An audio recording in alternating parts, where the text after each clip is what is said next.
Thank you, Dendra. Yes, hello everyone. I have done some of this Zoom stuff before, but not so very much, and nothing really directly connected with the United States. So hopefully some benefit may come from this session and the following 3 Sundays. Here it's Monday morning in Auckland, New Zealand, 11 o'clock. Over there it's 5 p.m. Sunday, correct? There's quite a difference in the time. So I thought given that this series of talks for Sundays, topic is the becoming your therapist. I think that's the wording along those lines, becoming your own therapist. But to start with, to do some meditation and then refuge and Bodhicitta prayer. And then I would go into talking about really one of the driving forces that got me involved in Buddhism. And that was really you could say, the need for becoming my own therapist. A really strong need for it, just a personal experience that led me to Buddhism. Okay, so then for start with the session, some minutes of focusing the mind. And if you already have a technique that you use to focus your mind, particularly using the breath, then and you find that helpful, then by all means, focus on that meditation technique. If you don't have a method, one method that can be employed is to generate an awareness, maintain an awareness of the sensation of the air as it passes in through your nostrils and passes back out. And as best as possible to remain focused on the experience of the sensation of the air coming in and going out. Try to make that the focus. And with the thought that this part of the session is very short, so it's worthwhile to try to do it well, try to keep the mind focused in the present moment. But as the different distractions arise in the thought, in the forms particularly of memories arising from the past and plans you may have for the future, and any other distracting sound that may occur in the room that you're in now or outside, wherever it is, just to note these, not to be swept away by them, particularly the attachment type energy, just to note the arising of them. But at the same time, don't try to crush them, just to be aware of their arisal, like sensing they're like bubbles arising to the surface of a pond. The bubbles arise, they abide, and allow them to dissolve back into the pond. So likewise, thoughts, the mental events arise, the sounds arise, they appear.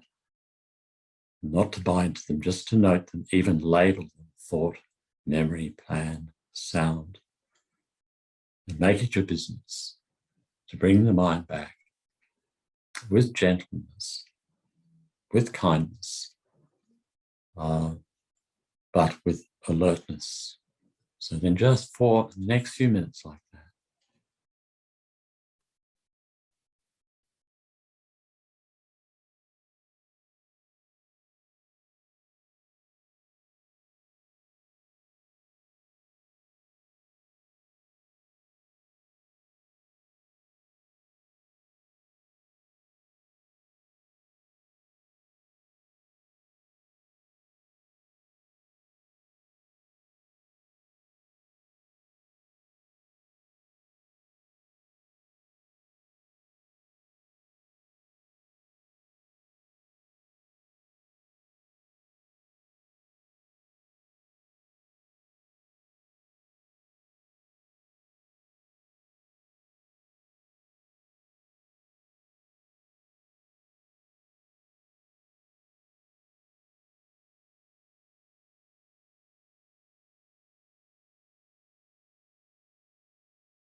So then, having hopefully settled the mind to some degree, just recite the Refuge and Bodhicitta prayer.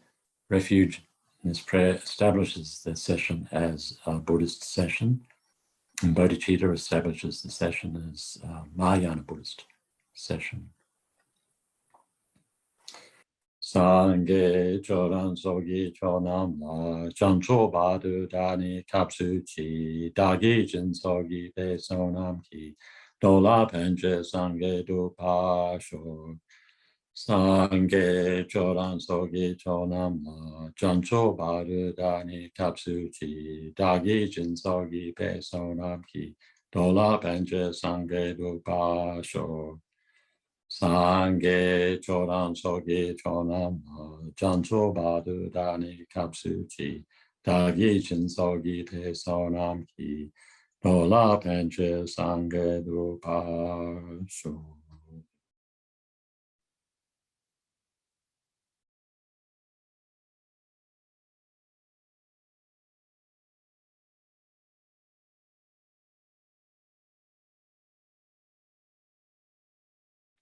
Okay, so then in this session on the subject of becoming your own therapist, I thought to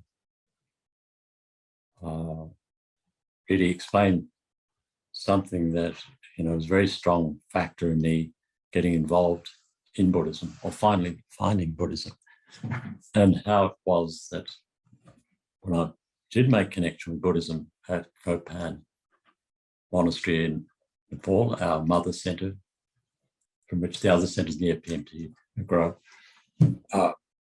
arose. But when I made contact at Kopan, I attended a 1-month course, received the teachings from an American monk and nun, and just to mention during the session what it was that really particularly helped me initially very strongly. So, okay, then relating something of personal history,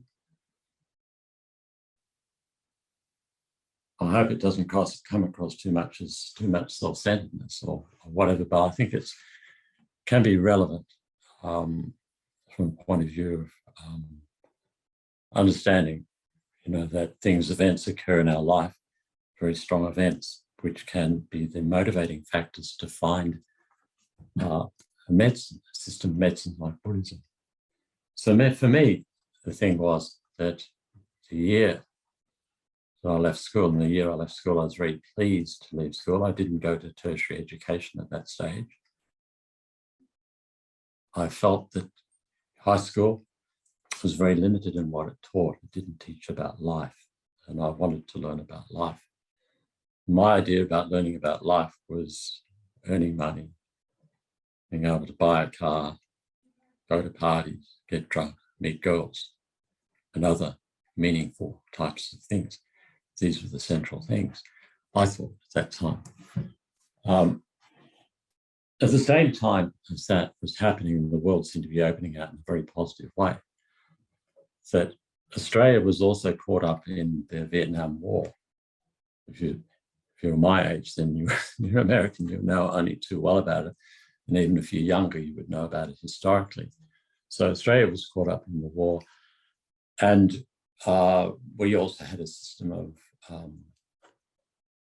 of conscription. So when I left school, it was the thought of the waiting for the number to come up to go to Vietnam. So within me, it generated a strong sense of resentment. I was also at war with my father, which is nothing unusual. Young males often at war with their fathers, to the extent that I expressed great degree of hostility and words came out during that year. And so basically I didn't speak to him for the next 2 or 3 years following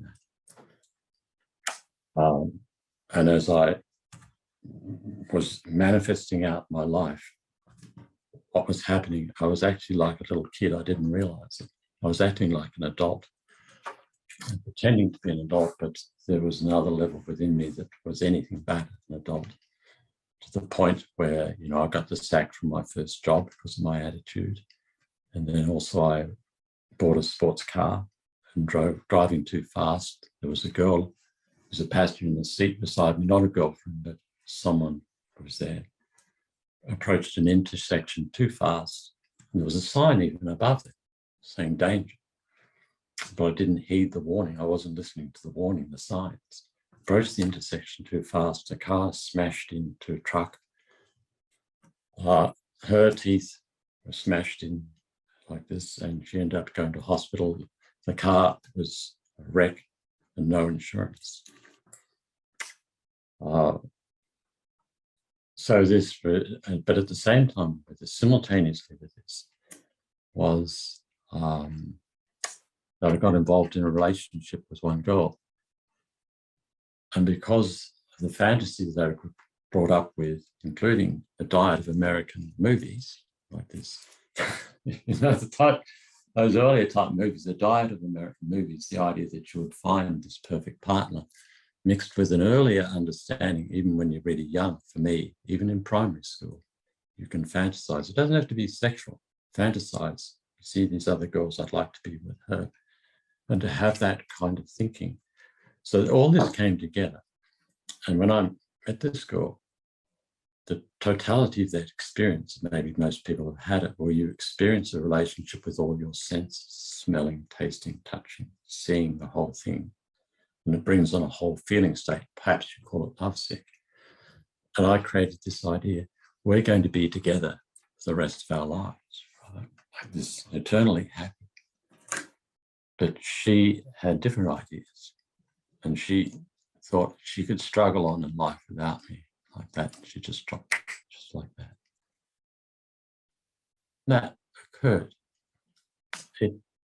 I couldn't believe it, that what appeared to me in my own mind, what was there, was that in fact, my reaction to that, I didn't act it out, but what was in my mind, I was like a little boy clinging to his mother. And then in fact, I hadn't grown up emotionally since I was in the beginning of primary school. It was a shock, and I would have liked to deny it. But I sensed at the same time, if I deny this, I can't build a life based on a lie. But there's an awful truth here. And at the same time, there's a strong attachment energy, and you know what attachment, if you're separated from someone like that, then you grasp for someone else. But then the realization, if I can't possess this person, if you can't possess them and you can't control their mind, how can you possess anyone? How can you possess anyone else? How can you control their mind? How can you regulate them? What are you going to do? Nail their foot to the floor? It's not going to work. So it came as a big shock. Also with this was a vision of the future, of a career or whatever, gone. Because if there is this lack of maturity existing within me, I can't establish an adult relationship. It would be irresponsible to have a family under these circumstances. So it was a shock, but simultaneously with the shock was a sense that this was really something important. What they taught at school, many things they taught were good, many things were a waste of time. I wanted to know about life. This isn't what I wanted to know, but this is life. I sensed it. And I just started to listen to the words of the music more strongly on the popular songs, one song after another. I listened to the words, and they came through so much more clearly. And the music as well. The music and the words, lyrics are usually very much associated, same feeling states. But the people are singing this about breaking up of relationships, upset, disappointment, hope for a new one. But this is a pervasive thing within our society. And although people are expressing it in the music, what they're feeling, I didn't get a sense that there was an exploration for an understanding. And I knew from that experience, and because the music was so pervasive, there is an issue in our society. And so in the following period of time, because it was like I would have liked to have escaped back to how things were. And one nun told me recently about a guy whose girlfriend dropped him, that he got into his mother's bed And of course, there's no future in that. I don't know if she was in the bed at the time or her father was, but I could very much identify with that. But there's no future in going back like that. You can't go back. But for me, I couldn't go forward. I didn't have the courage and I didn't have a vision, because what had happened was so I think that I couldn't build a future based on this. But staying in the present moment was extremely difficult. I was like what Christine Lonica in her book about the ways people grieve. She refers to the nomad, the person who wanders from place to place after a loss, and their life is meaningless. So it was like that. But because I'd experienced this, so I felt it was so strong that it was important to continue with this to get an understanding more and more about this. So sometime later, I got involved in a relationship with someone else. But after a period of time, we moved together. I was only a teenager, but she was younger. She was 17. We moved into a house together. We rented a house together. But after a period of time, I realized, although I was a bit crazy, that was nothing compared to how she was. She was a lot crazier than me. She turned in, at nighttime, she turned into a different person. And I knew that there was no future in this relationship. I told her, said to her, the relationship's going to end. For her, desperate circumstance requires desperate measure. She wanted the relationship to continue. So one day when I'm in class, I'm in started tertiary education, they call me out and they said, your girlfriend's taken an overdose. She's okay, but she's in hospital. So again, what happened was looking at my mind and the response to that. And there was no sense of, I was shocked because there's no sense of compassion for her, unfortunately. Just disgust that, from my point of view, trying to control me in this way. That's how I interpreted it. And I just wanted to get her out of my life like that. She went on a plane and went to Tasmania like that, went back home like that. But I was sitting outside the house which we stayed in, and I thought about what I'd just experienced in the last 12 months. It's been 12 months since I left school. And that was, if you cling to another person, it makes you suffer. And if you cling to another person, it makes them want to run away. The solution to the problem is not to have relationships. We have to have relationships. We have to try it out. We have to go through it. It's the wisest thing, it seems to me, to experience it, especially in the West. But how do you do it? That's the question. And I thought to myself, all those years, as I sat at the front, directly opposite me, diagonally opposite was the institute I was studying at.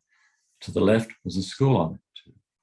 And all those years that they taught me at school, they never taught us anything about this preparation for life.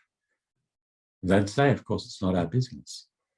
But back then, they were teaching you in order to get a qualification so that you could have a family, establish a job, all the rest, centered around that relationship. And yet they didn't teach you how to do it. It's almost like going to a swimming instruction and the instructor saying, I'm the swimming instructor, I supply the pool and the water, you go and swim. There's no guidelines for life. And in the course I'm starting, the tertiary education subject, one of the subjects there is human institutions and behavior, psychology and sociology. A lot of theories, a lot of statistics, people with letters after their name, the authors, a lot of pictures. But there was nothing about this that really very much surprised me. And in the period that followed then, I started to search. I sensed really there's nothing really so much wrong with me. There's a problem that's pervading in society that needs to become more, not so much a therapist to develop an understanding, purpose in my life and a sense of inner security. But where do I find it? How do I find it? And I felt it's not possible with human intelligence as it is, human intelligence and it is, and that there is a problem existing in our society as reflected by the music and as reflected by, say, domestic violence and so on, that this issue hasn't been addressed. It must have been addressed, but where do you find it? And so the period of time that followed then, I drifted, and I also connected with the Krishnas, Hare Krishnas, only on a superficial level, so I can't say, you know, what their advice was. But in those days, not so much now, but in those days, Hare Krishnas are very prominent in the streets with the promotion of vegetarianism and their dancing and so on. So I met many young guys, and I'm not saying that they don't have a method, I'm sure that they do, but these young guys had connected with a becoming part of something, and that gave them a purpose. But then when I thought about it, in the 1930s in Germany, people connected with Hitler Youth. It gave them a bigger purpose, more than just themselves a bigger purpose. But that in itself is not enough, because it doesn't give a really clear explanation and ethical guidelines and so on. So it gives you a sense of belonging, but it really doesn't provide you with a real explanation of things. And then also came across people who had gurus as well. For some reason, it seemed to happen, people with gurus. And more often than not, those people who I met in those days had handed their life over to the teacher. They didn't make decisions for themselves any longer. They put it in the hands of the teacher. And when it came to explaining things about their life and their purpose and their views, they really didn't have it. They didn't need it because they handed their life over. So I felt that it's a real lacking. So in the period of time that followed, it took me, believe it or not, another 4 or 5 years to meet Buddhism in Nepal through various events and things that took place. But I certainly made the decision that I wouldn't have family until I'd really developed some personal stability and understanding. This was really important. I think I needed some kind of therapy, you know, like this. Conditions came to certain circumstances came together. It took a while, I don't know, because the solution wasn't going to be see a psychiatrist, because, you know, I didn't think I was crazy, or a psychologist. I didn't think like that. Rather that I needed to find an understanding, explanation of things, and that it couldn't really be hurried. It had to be kind of organic. I couldn't force it. So then I ended up at Copan and attended a 1-month course led by Thupten Pemo. I don't know if people know her. She's a long-term nun. Don't know if you've heard of her, Thupten Pemo? Yeah. And Noam Chodak from Salt Lake City, who's no longer a monk, right? So she did the teaching and he led the meditations. And I was really very fortunate to have met those two and have them as my first teachers. And along the way, and I can't remember now because it's 45, 46 years ago, you know, day by day what took place, but significant things there.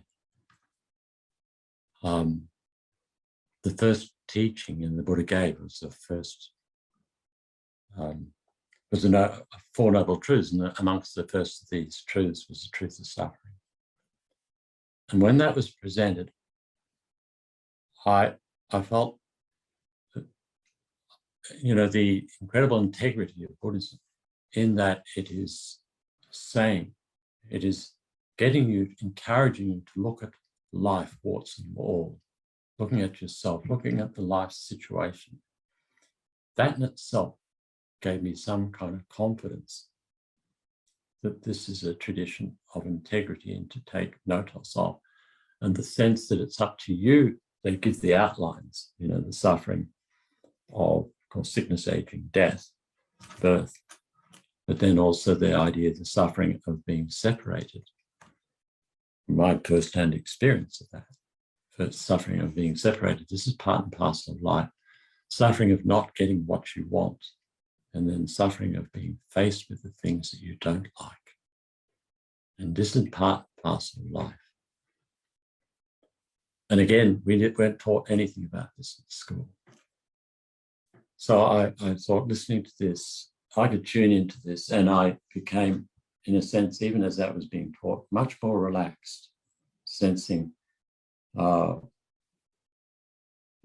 much less a sense of something wrong, much more an understanding, okay, understanding this is how things are in the world. And the second thing was that the second truth, the truth that causes suffering. And the emphasis, since there's karma and the delusions, but the emphasis, the idea, the basic message is that we are personally responsible for our current life situation. So again, I thought this was a very mature approach to life. And I didn't know for sure, as I was initially receiving the teachings, whether it was all true, but I sensed the integrity and the maturity of it, that you take the messages to take personal responsibility for your life. And I'd sensed, as I was in that period of time coming to Buddhism, that this was the direction that the life must really take if you want to grow up, if you want to become more of an adult, less of a child as I was, that you need to start to take responsibility. So this was a great blessed message coming from the Buddha, that we are personally responsible for our current situation. Responsible not to blame, not condemn, but just to assume or accept or take responsibility for our situation that we're in, not to rebel against it. And the principal source of the suffering is ignorance, the grasping at oneself as a permanent, independent entity, I, who must be looked after at the cost of everything else. I am number one, all my happiness, everything. Everything is, the most important thing is me amongst all things. And so that teaching there, again, to settle into that concept of personal responsibility and this beginningless misunderstanding about how things exist. And that once you have that beginningless ignorance, it's always been there, then on the basis of that, you generate the mind of clinging attachment because you need to secure yourself, and hostile resentment, anger, bitterness, all the rest, hatred on the basis of this. So this very much explained my own personal situation and other people's situation, difficult situations of world situation, particularly the idea of attachment and how that was a source of my own suffering. And very much teaching the difference within that, learning about attachment, but along the way during that course, very clear explanation, a very clear, very important thing to understand the difference between love and attachment. Attachment's very much got to do with what I want. It's all got to do with me. And if you, in that relationship, if you don't give me what I want, I get upset because it's all got to do with me. Whereas love is based on that understanding that everyone is equal in wanting to have happiness, to be free from suffering. And also, if we understand how others have been extremely kind, the most appropriate way we relate to others is with love. And it's not conditional. Why should it be conditional? Because it's independence upon others. We have what we have. We have the Dharma, and so on. Comes independence upon others, so that the mind of love is the appropriate one. And in that teaching, during that month-long time, coming to see that the mind of attachment is going to lead to unhappiness and instability in relationships. But the less of that in the relationship and the more of the love in the relationship, then it's more stable. but also within the explanation of Buddhism anyway, the whole thing of suffering, causes suffering, that there was a sense early on, whatever relationship I have into the future, I think it can be one, it's going to be far more stable, far better, far more mature, because I now have a growing, didn't understand it so much at the time, but it was more trust in a method for life. That idea, that the truth of the cause of suffering too, it's not just that, but it's also how we respond to misfortune. And one of the things I remember early on hearing, that the analogy is like arrows. And if we live our life, whether we like it or not, we're going to experience misfortune. Different things will happen, events happen, misfortune occurs. And so that's like arrows being fired at us. And we don't have too much control over many of those events in the life. But then, in response to that misfortune, we may respond in unskillful ways. This is again the message of the Buddha, to take personal responsibility about how we respond to misfortune. So often the response is unskillful. And in unskillfulness, it's that we fire a second lot of arrows at ourselves. So Buddhism really is about, so I started to see, we can't stop the first lot of arrows, but we can stop the second lot of arrows, lessen them by unskillful reactions with anger and taking alcohol and drugs and resentment and all the rest of many myriad different ways we respond unskillfully. And instead transform the first lot of arrows into acupuncture needles for healing.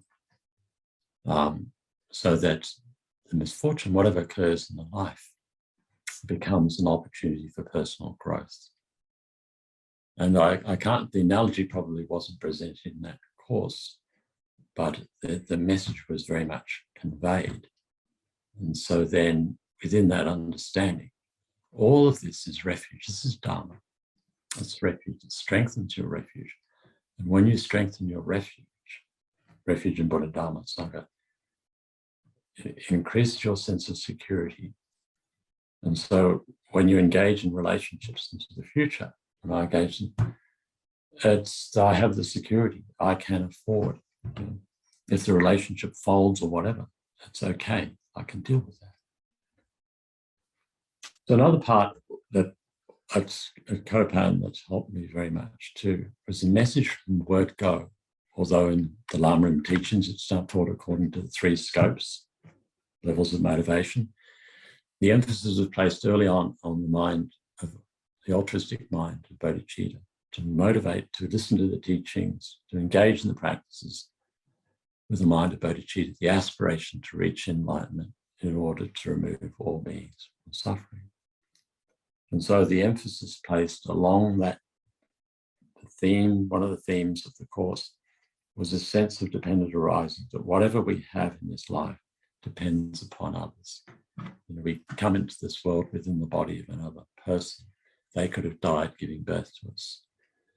Then for the first 3 years of this life, we depended upon someone. We couldn't have survived without that level of care. Usually the mother, but it could be someone else. Then, and then throughout the life, we can't survive without food, clothing, job, education. All these things come as a result of many different people. So the teachings in Buddhism are teaching us a sense of connectedness with others. And the more there's a sense of connectedness with others, there's less separation and a more sense of security within oneself. So then for me, I guess there are many things that occurred during that course time, but those 2 were very important. The evolution of refuge, taking refuge in Bodhidharma Sangha, sensing that this was, the teachings were valid teachings, and also this understandedness of our connectedness with others. And the way forward in life is to live a life that expresses this relationship with others, and wherever possible, live with an attitude of trying to use the life to be a benefit to others. And that in itself is the opportunity for healing to take place. So that's basically my spiel for today. And if anyone has any questions or any comments, then please to ask or say something.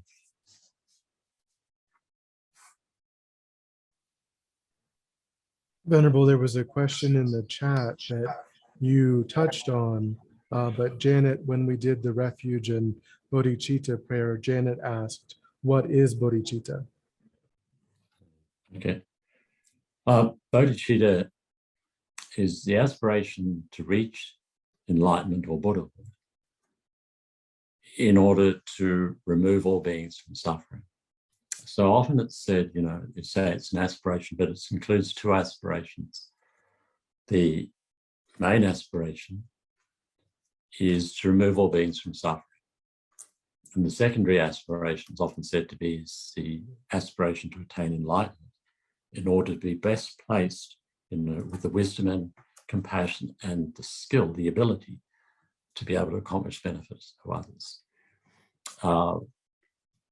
It really is the heart, we'd say, of Mahayana. Whether a practice is Mahayana or not is dependent upon whether it is conditioned by that quality of mind, or at least a similitude to that mind, because of course, to really have it strongly, to have it very powerfully is one thing. Another thing is to at least get some kind of similitude to it, to develop this compassionate mind, compassion developed to its fullest extent, to have it at least to some degree, that your motivation in spiritual practice isn't just for yourself, but it was for that bigger aim, altruistic aim to attain Buddhahood in order to accomplish the benefit of others. But Chenrezig Institute in Australia, where I've lived for the last 8 years, on the steps up from the car park to the main Gompa, main meditation hall, at each of these steps, so not at each of these steps, but along the line are these signs, about this size, you can see, I think. On each of those signs are words there related to bodhicitta. And I think there's all the signs there. There's only one that doesn't have the word bodhicitta on it.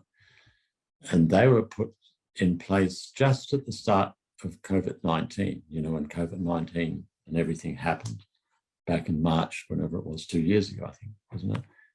Lama Zopa had given advice, and then one of the students there put those there.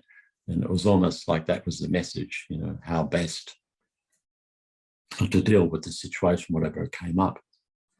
And because each of these signs has that written on advice for how bodhicitta helps. So it is a very, very central thing in Mahayana Buddhism.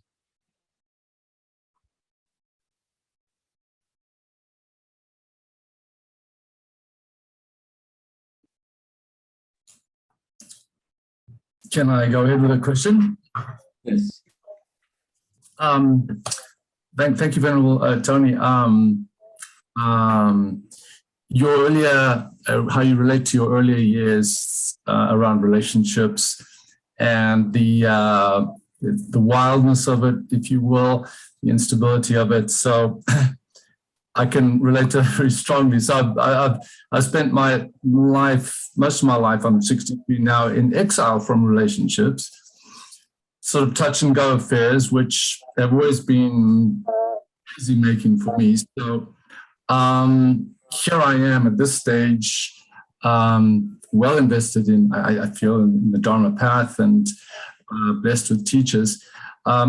Still a nagging feeling of waiting or wanting for this ideal relationship to come along.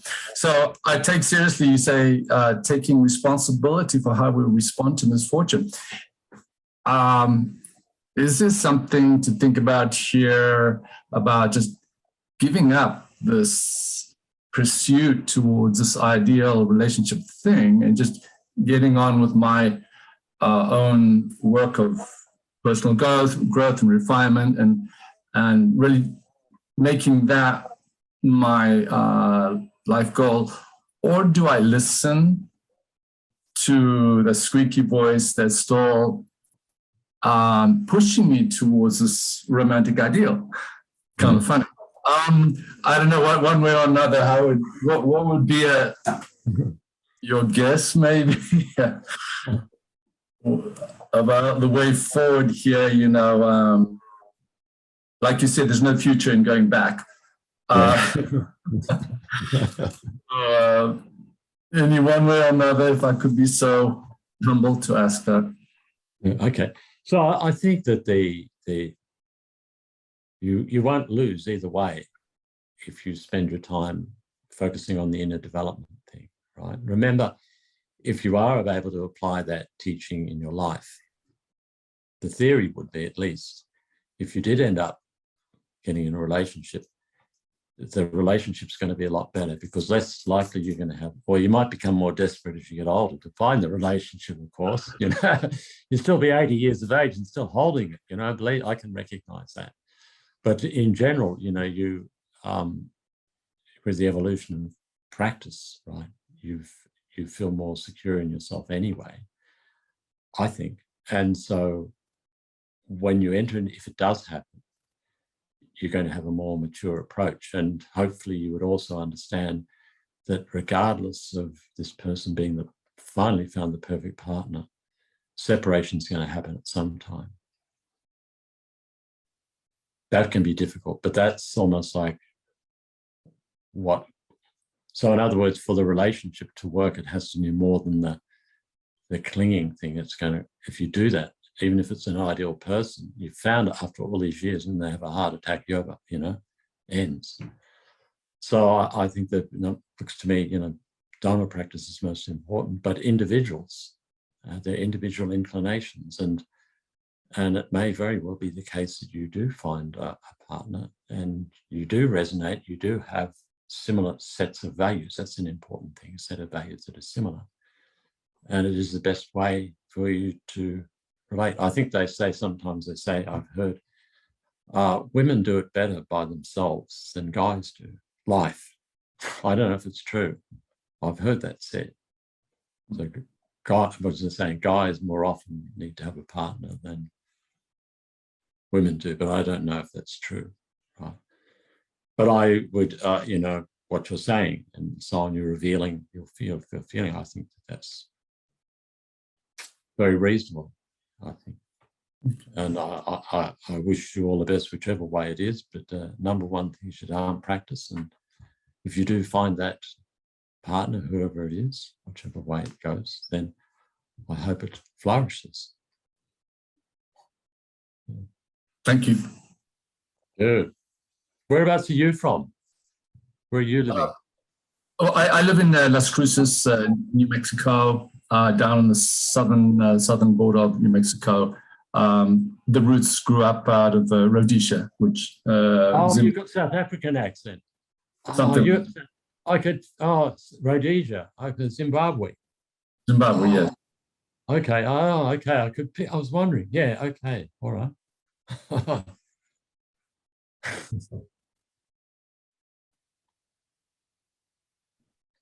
All right. Was there something else I saw there? Dundrup? Was there a message? I'm scared to touch them. There is a question. Yeah. How does a person with attention deficit hyperactivity disorder meditate if they have trouble focusing or sitting still? Gosh, yeah. I mean, I trained as a psychiatric nurse, but I don't really have an answer, except that, you know, it's definitely true. Different people have different predispositions and so on. And if you've got that to kind of come down heavily on yourself and force yourself, it's probably not going to work. You have to give yourself space to move. You know, it's like even normally with people, when you do meditation practice, it's often likened to taming a wild horse, you know. And so it's not going to really work if you get a piece of 4x2 wood and try to tame the horse like that. You have to give the horse a paddock to move around and give it some space to move like that. And within that space have some element of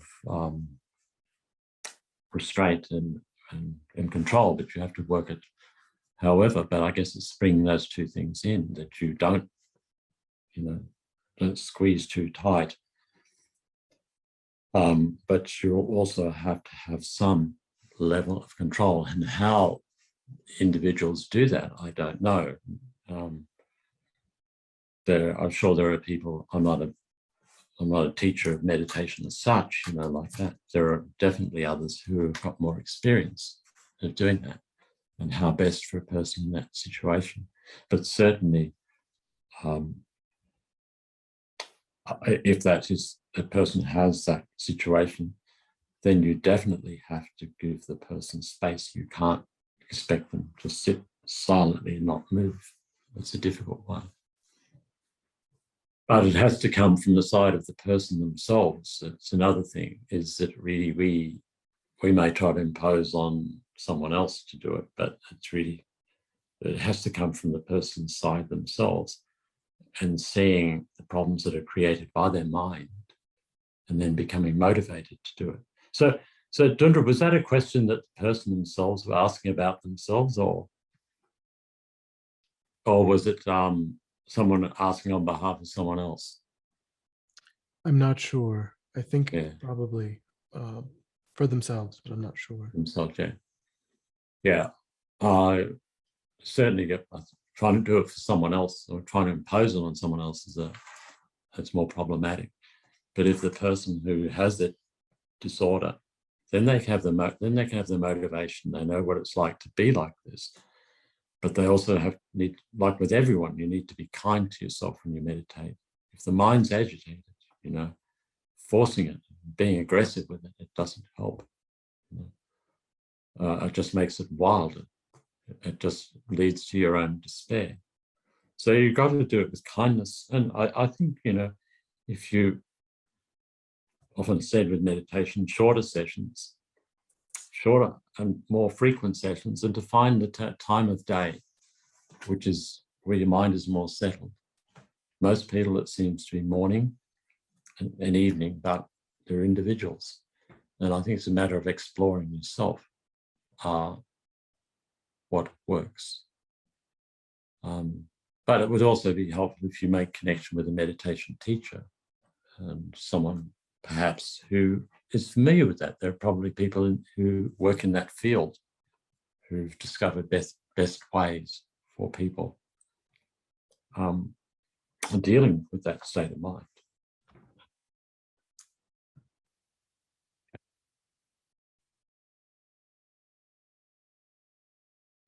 Okay, so that's Janet. Okay. Yeah.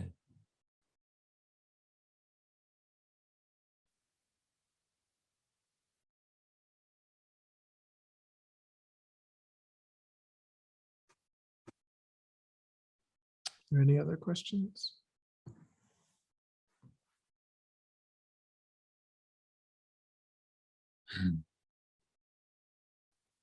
So people who are tuning in here would usually be people from the US, but it could be anywhere in the US. Is that right? We do have students from all around the world. Venerable Rabina and Geshe Sherab have followings all around the world, and that has really helped to create an international. And we have teachers from all around the world too, and so Okay, a bit of both. It's pretty multinational. All right. Okay. All right. Okay. So maybe we can do dedication. Do that. All right. Unless someone else has got something else they'd like to say. There was one question. How to stop feelings of resentment or entitlement from family that you feel like has mistreated you, and you feel like they owe it to you to make it up to you.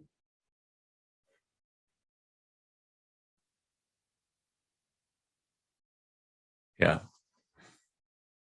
Well, it's got to do with the general thing about to do with anger anyway, because anger is going to arise on the basis of hurt and frustration, or even Rabina, I think, quite often says that anger comes from attachment that doesn't get its own way.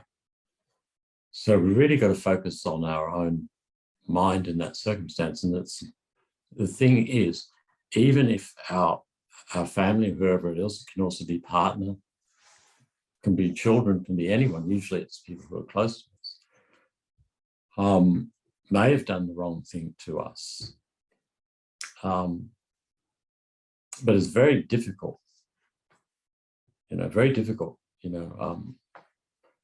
get them necessarily to change into such a way that makes up for the hurt that you had. You may get it, but the emphasis based on Buddhism is to say, the analogy that life is covered, or the world is covered with thorns. And you've got the option of either covering the world with leather, protect ourselves from thorns, or you wear a pair of shoes. And it makes more sense to wear a pair of shoes. So the emphasis is always to come back to how we look at that situation, because it's our view that makes us angry. The events took place many years ago or whatever, they may be still continuing, but it's not so much the events that took place, it's our view of the events, which is the problem. If we hold that the problem lies in the events, we can't reverse the events. There's no way it's happened. And so if you hold that, you can't change the situation, the anger that you're feeling. But if you understand that the problem comes more from your view of the event, we can change our view. And this is a very important thing in Buddhism. Buddhism is about changing our perspective of life, our understanding. And that those people, in different ways, those people, all of them, who may have caused us harm, are like us, similar to us. They want to have harm. They want to have happiness, to be free from suffering. It's important to remember that. That's what motivates people. It's what motivates even Mr. Putin or Adolf Hitler, who wish to have happiness, to be free from suffering. The basic fundamental wish is there. And then our family members, the people who may have hurt us, then the influences on their life, we don't know. We don't know the past influences in their life, past life influences that led them to be the person they are now. We don't know what took place in the womb when they were a child. We don't know the genetics and the influences and the genetics in their life and what took place in the early years of this life to make them the way that they are now. And then, the combination of different factors as they were growing up in this society. It's a dependent arising. Relationships are dependent arising. They depend upon many different factors. And each of the people and the members of the family the same way, and they come together. And if we also understand karma, that is their karma, but it's also our karma. The parents that we have, we created the cause for them. We are responsible for the parents that we take in this life we have in this life. We created the cause. We, not to blame, but be responsible. We born into this situation.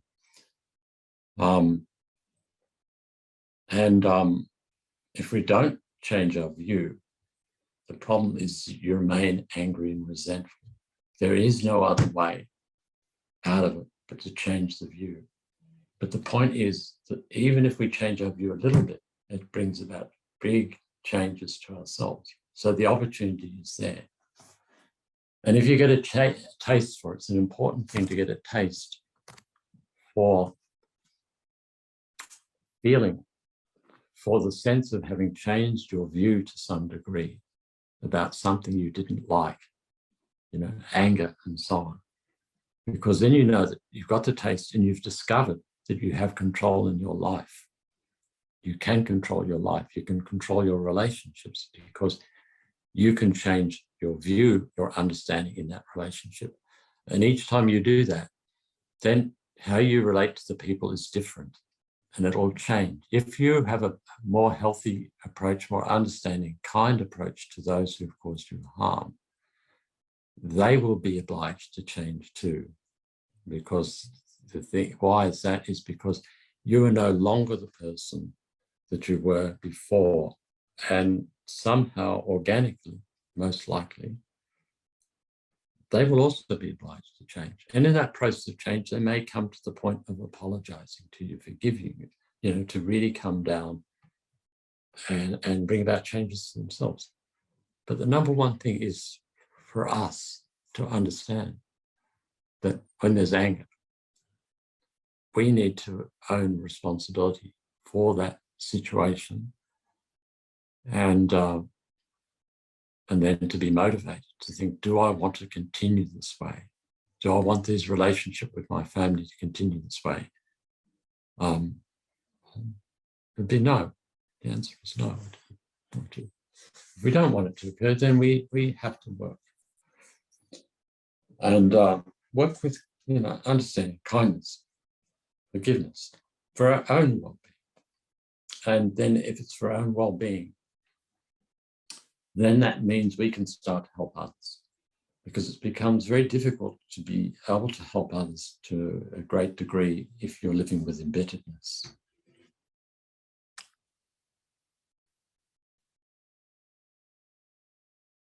Right? Okay, so, we do dedications. Okay, right. Okay, so let's just dedicate now from being here together, this practice of the talk and then questions and so on.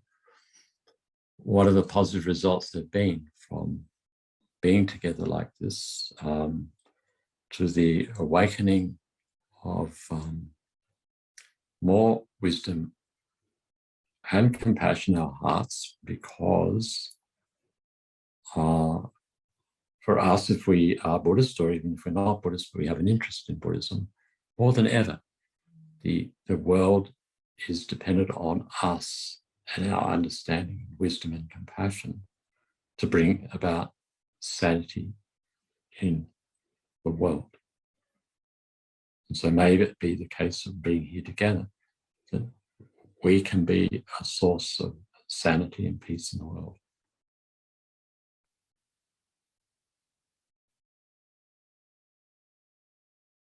Okay, so thank you. Thank you, Venerable Tony. Thank you, Venerable. Thank you, Thank Ben. you. Thank you.